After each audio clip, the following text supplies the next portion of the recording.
Ruth, narito ang ibang bahagi ng pahayag ni Tariela kanina, pakinggan natin.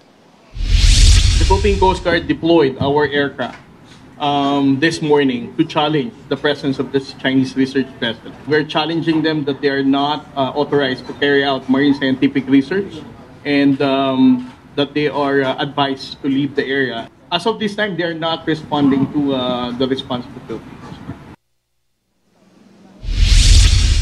Inyo pong napakinggan ang tagapagsalita ng PCG na si Commodore J. Tariela. Alam mo, Ruth, nitong Pebrero nang maispatan din ang isa pang Chinese research vessel na naglalayag sa may bahagi ng Palawan at dyan po sa may Occidental Mindoro, Ruth.